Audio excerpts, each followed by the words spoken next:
Welcome to வெட்டி பேச்சு.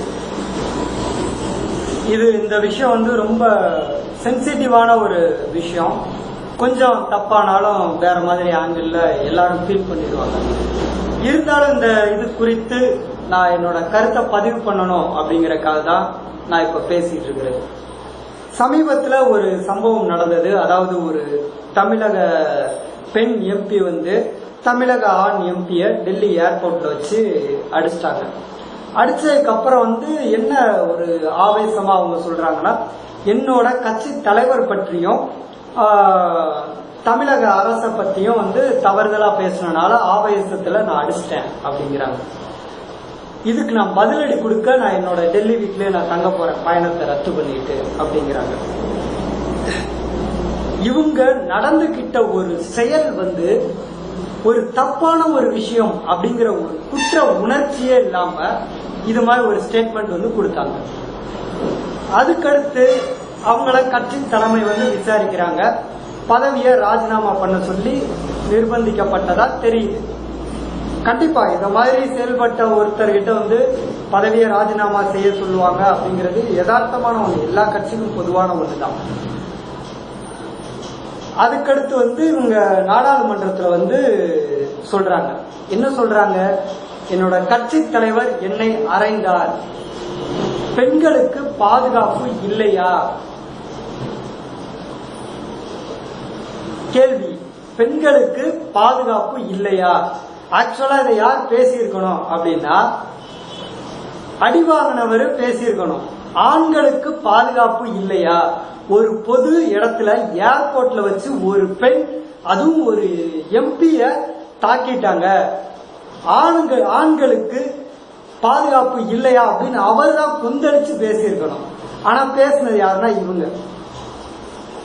அதுக்கடுத்து சொல்றாங்க, என்னோட பதவியை ராஜினாமா பண்ண சொல்லி வற்புறுத்துறாங்க, என்னோட உயிருக்கு அச்சுறுத்தல் உள்ளது, பாதுகாப்பு வேண்டும் அப்படிங்கிறாங்க. இதுல இன்னொரு குறிப்பா என்ன சொல்றாங்கன்னா, 2 மாதங்களுக்கு முன்பு இருந்தே இவங்களை பதவியை ராஜினாமா பண்ண சொல்லிட்டு இருக்காங்க அப்படிங்கிறாங்க.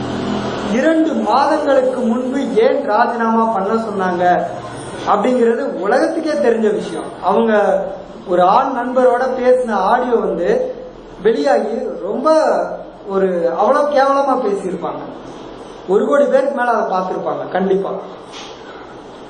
அந்த அளவுக்கு பேசின உங்களை ராஜினாமா பண்ண சொன்னதுல கட்சி தலைமை மீது என்ன ஒரு தப்பு இருக்கு?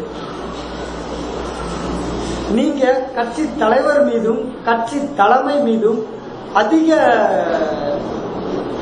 அதாவது மரியாதை வைத்திருப்பவர், கட்சிக்காக நிறைய உழைச்சிருக்கேன் அப்படின்லாம் பேசுனீங்க. என்ன உழைச்சிங்கன்னு தெரியல.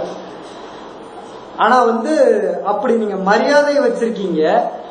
அதே மாதிரி கட்சி தலைமைக்கு கீழ்ப்படியக்கூடியவர் அப்படின்னா, கட்சி தலைமை 2 மாதங்களுக்கு முன்னாடி உங்களை ராஜினாமா பண்ண சொன்னப்பே நீங்க உண்மையிலே கட்சி மீதும் கட்சி தலைவர் மீதும் மரியாதையும் மதிப்பும் வைத்திருந்தால் ராஜினாமா பண்ணிருக்கணும்.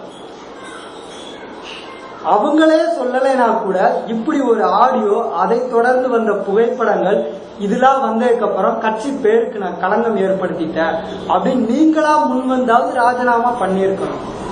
பண்ணல. இத செய்யாத நீங்க எப்படி நீங்க கட்சி தலைமைக்கு கட்சிக்கு விசுவாசமா இருங்க அப்படின்னு சொல்றீங்க? அடுத்து ஒரு வார்த்தை சொல்லியிருந்தீங்க, ஆசிரியர் குடும்ப பின்னணியில், அதாவது நர்சரி டீச்சரா இருந்தீங்க, அதை மென்ஷன் பண்றீங்க. ஓகே, அதுல இருந்து வந்தீங்க, மக்களுக்கு சேவை செய்வதற்காக அரசியலுக்கு வந்தேன் அப்படிங்கிறீங்க. மக்களுக்கு நீங்க என்ன இது வரைக்கும் சேவை பண்ணிருக்கீங்க அப்படிங்கறத சொன்னீங்கன்னா எனக்கு கொஞ்சம் வசதியா இருக்கும் நான் பேசுறதுக்கு. வருஷத்துக்கு 5 கோடி ரூபாய் எம்பி நிதி ஒதுக்குறாங்க. இது எல்லாம் இப்ப ரீசெண்டா கூட பேப்பர்ல எல்லாம் வந்தது. அந்த 5 கோடி நிதி எல்லாம் உங்களுக்கு வரும் அப்படின்ட்டு. இதுல நீங்க என்ன மக்களுக்காக, தொகுதி மேம்பாட்டுக்காக என்ன செஞ்சிருப்பீங்க? அதாவது கணக்குல இருக்கும், ஆனா யதார்த்தத்துல இருக்காது. இதுதான் இன்னைக்கு பஞ்சாயத்து தலைவர், councillor, ward member, MLA, MP எல்லாரும் பண்றது இதுதான். 5 லட்ச ரூபாய் செலவு பண்ணிட்டு 50 லட்ச ரூபாய் கணக்கு காட்டுவாங்க 4 தகரத்தை வச்சுட்டு. அது போல நீங்களும் நிறைய செஞ்சிருப்பீங்க, அது கண்டிப்பா மறுக்க முடியாது. உங்களுக்கு பதவி மோகம், பண மோகம், இது ரெண்டும் தான் உங்களுக்கு மெயின். மற்றபடி மக்கள் மீது உங்களுக்கு எந்த ஒரு அக்கறையும் இல்லை என்பது என் பகிரங்க ஓப்பனான குற்றச்சாட்டு. கட்சி தலைமைக்கு நீங்க கீழ்ப்படிந்தேன் அப்படின்னு சொல்றதெல்லாம் ஏற்க முடியாத ஒன்று. கீழ்ப்படிஞ்சு நடந்திருந்தா 2 மாதங்களுக்கு முன்பே நீங்க ராஜினாமா பண்ணிருக்கீங்க. அதனால கட்சி தலைமைக்கு பணியாத ஒருத்தர், மக்களுக்கு எதுவும் செய்யாத ஒருத்தர், உங்களுக்கு இந்த பதவியினால் என்ன ஒரு பிரயோஜனம் இருக்கு அப்படின்னு எனக்கு புரியல. இந்த பதவியை நீங்க கண்டிப்பா ராஜினாமா பண்ணணும் அப்படின்லாம் நான் சொல்ல மாட்டேன். அது உங்களோட தனிப்பட்ட விருப்பம். இங்க பண்ணுங்க, பண்ணல. ஏன்னா இங்க எத்தனையோ ஒரு ஆயிரக்கணக்கான அதுக்கு மேலே இருப்பாங்க, 10,000 15,000 கொள்ளக்காரன் இருக்கான். அதுல ஒரு ஆள் நீங்க இருந்துட்டு போங்க. ஆனா நீங்க இது போன்ற செயல்கள் செய்தது எந்த வகையிலும் ஏற்புடையது அல்ல. நீங்க எம்பியா இல்லைனா கூட ஒரு சராசரி பெண்ணாக இருந்தாலும், ஒரு சராசரி பெண் சராசரி ஆண்மகனை பொது இடத்தில் அடிப்பதும் தவறு. சம்பந்தமே இல்லாம, காரணம் இல்லாம, காரணத்தோட அடிக்கிறது வேற, நல்லா புரிஞ்சுக்கணும். காரணத்தோட அடிப்பது வேற, காரணமே இல்லாம அடிப்பது தவறான ஒண்ணு. காரணமே இல்லாம ஒரு ஆண் ஒரு பெண்ணை தாக்குவது தவறு. பெண்களுக்கு பாதுகாப்பு இல்லை அப்படின்னு நீங்க சொன்னீங்க. உங்களுக்கு பாதுகாப்பு இல்லைங்கிறனால ஒட்டுமொத்த பெண்களுக்கும் பாதுகாப்பு இல்லையா அப்படின்னு கேள்வி எழுப்புறீங்க.